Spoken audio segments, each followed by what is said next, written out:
You're listening to On the Air with Stefan Aronsen, and we are two members of Summer Years. Summer Years. Yeah. Hey, Mom. Hi, Mom. Which two members do we have here with us today? We have Noah Rabe and Nick Lanari. Very cool. And we've got music queued up for everybody. What would you like to tell people about the first song they're about to hear? It was our first single that we released in July. We recorded it in that panini that happened last year up in LA. And it's a special song. Nick wrote it. And it's always my favorite one to play live because of the reaction that we get from the crowd. And it gets sentimental and it's special. And the title is? This Light. Here it comes.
Yeah, that's just a tease just to get people a little interested, you know, like, I don't know. I just want people to get pumped up and go search you out and be like, oh my gosh, we need more of that. Like, why did you cut it off so early? We love it. That, kid, is what you can sound like if you get Chris Lord Algae to mix your track. Who is that? Just for the people that just don't know. He's this humble man that may have mixed the American Idiot record by He's a guru. Green Day. Yeah. Very cool. Very cool. He listens to many of his mixes. I love it. There's the shout out. You guys are based in San Diego. That's so right. Obviously the beach has to make a little bit of an appearance in the music video. Otherwise you're like, we're not from California or something. We wanted to showcase a little bit of the San Diego lifestyle. You know, we're all so close to the coast, and just, you know, it was an introduction to Summer Years. First song, first video. Here's a slice of life with Summer Years. So are all the band members surfers? And was that did you have to be a surfer to get into the band? Actually, none of us surf. Me and Mike skate.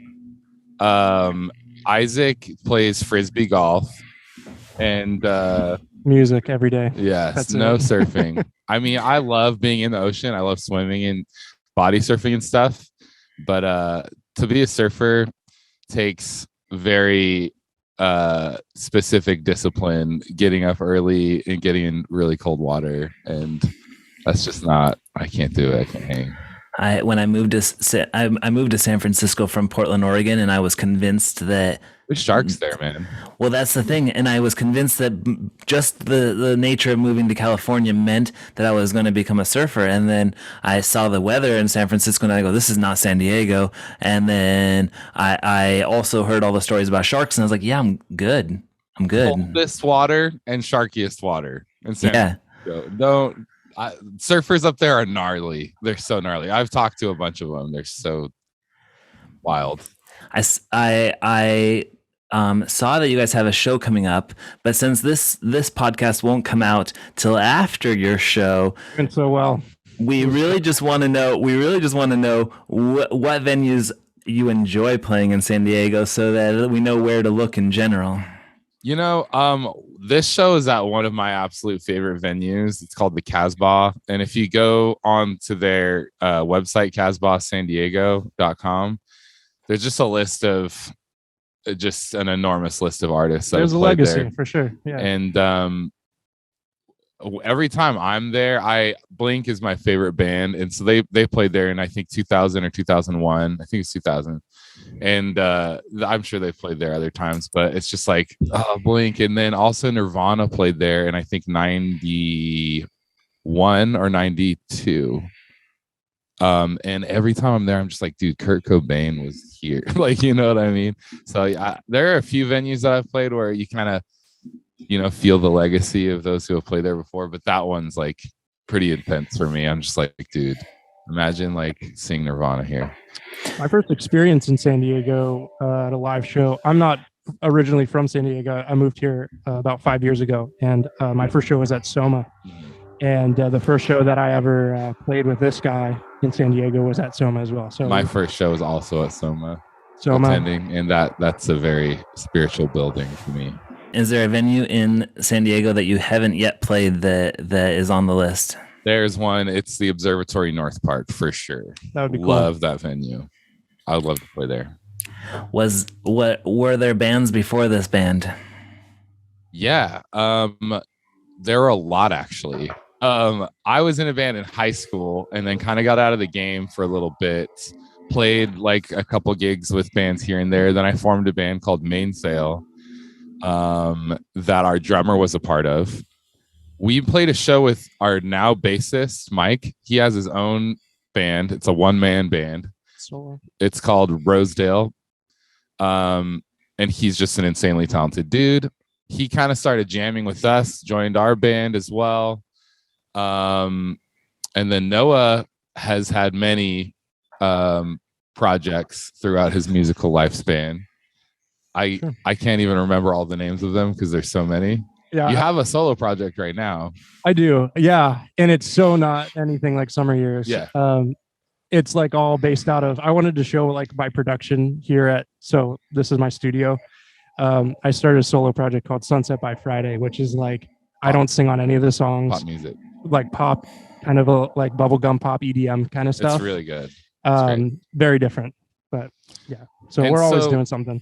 Yeah, we added some new blood, Mike and Noah, and we lost some members of my band, and we just decided to rebrand and make a new band, just kind of like breathe new life into the band. And around that time, we got signed to a lovely label called NC Records. So we decided, let's present this new band to the world. Nice. And, we came up with the name Summer Years, and it just kind of fits a feeling that is a sentiment of mine of just making every day as good as it possibly can be. I don't know, like an endless summer vacation, or just living every day just as happy and with as much joy as you can, just do fun stuff. Nice. Are there any horror stories from previous bands that you've promised not to bring into this band, where you're like, oh, hey guys, remember when we did that one horror thing that was just so bad and it's not going to happen in this project? I know Noah probably has some tour horror stories with his really old band, maybe. I think with everything, it's like you just figure out what works for you and like how to enjoy it, and there's ups and downs, but no horror deals. Yeah, I guess like the first tour I ever did, I kind of did like an album and Kickstarter promotion to fund the album and kind of fund the tour. And I hired musicians, and my very first tour, I was like, oh, well, like when I look on promo posters, people go on tour for like 3 months. Mm-hmm. So I booked 35 shows. My very first tour. I booked 35 shows in over a span of 3 months. Days? Oh no. It was 3 months. So we had like, hey, we're just gonna like hang out in North Carolina for like 4 days and do nothing.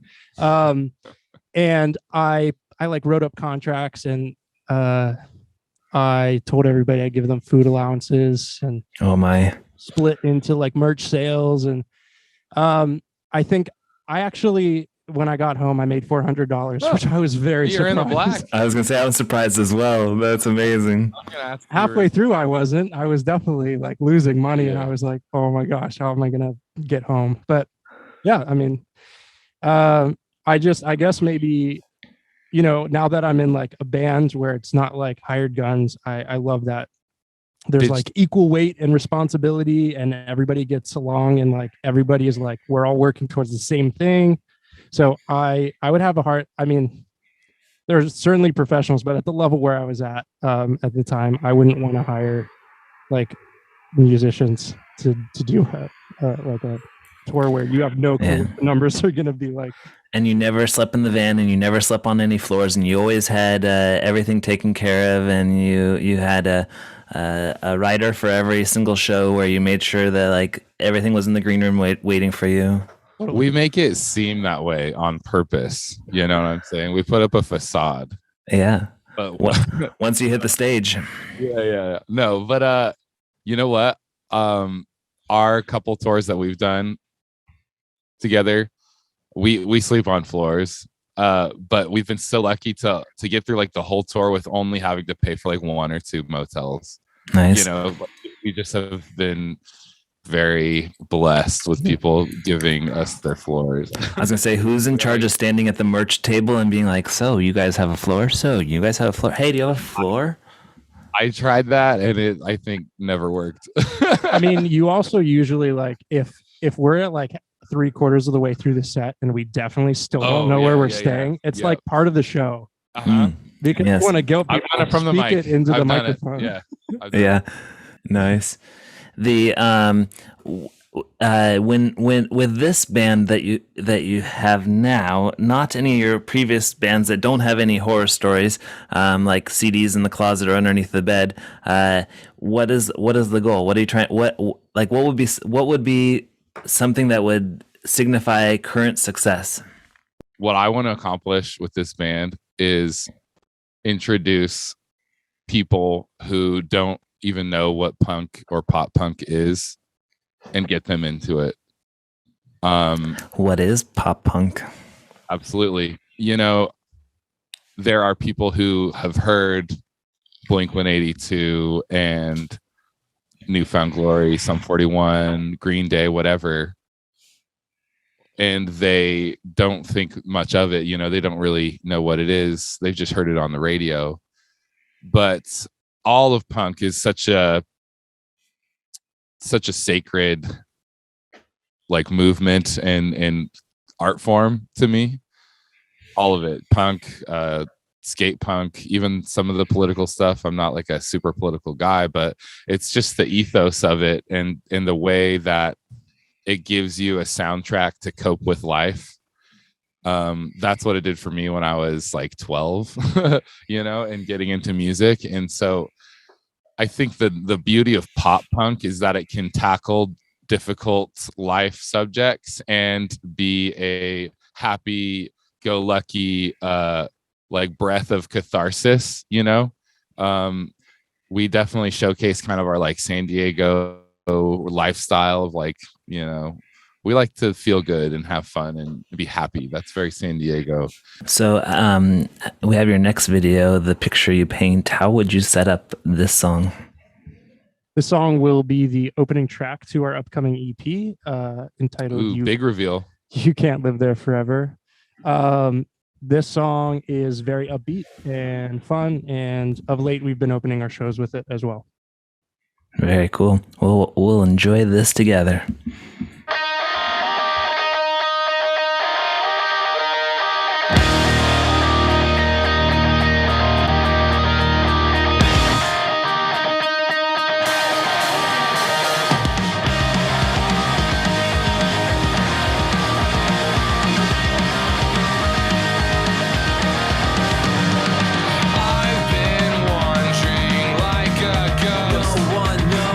Defined by the picture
let's see. What do you have in the pipeline that people should be watching for? What's coming next? So you say, hey, outside of this show that you're going to miss because the podcast is going to air after that show, here's something to check out. Well, if this airs after the show, then we will have a brand new EP, which is an abbreviation for extended play. Mm-hmm. Back in the days of vinyl, that meant it's like more than a single. Less than an album. Less than an album. It's almost an album. It's 6 songs. So that will be hot off the press. Listen to it on Spotify, Apple Music, MySpace. Another cool music video. Yeah, another cool. Yeah, that's right. Yeah. We'll have a brand new video that's nice. We got nice to production. film that. We got to film that in the desert. That's right. It was 100. We went up for a weekend to Joshua Tree, and we had to film at like 4:00 outside in, I think it was August. So it was like 104. But it looks great. We had to make noise outside. People blew air horns. The neighbors in the desert were upset with us making noise during filming, which was hilarious. And if people want to find out about this music video and your EP that's coming, I guess they should follow you on social networks. So what are those? Instagram and Facebook. That's it, really. Summer Years Rock. Summer Years Rock on Instagram. That is us. Everything is connected to that Instagram. It's been amazing talking to you guys, and I hope everybody goes and likes everything you're doing, and you're like, oh my gosh, how is this possible? We just hung out for a half an hour and now everybody's liking all of our stuff. Yeah, that's great. That would mean a lot. Thank you. Very cool. Like and subscribe, follow Summer Years, and look for their new EP coming out soon.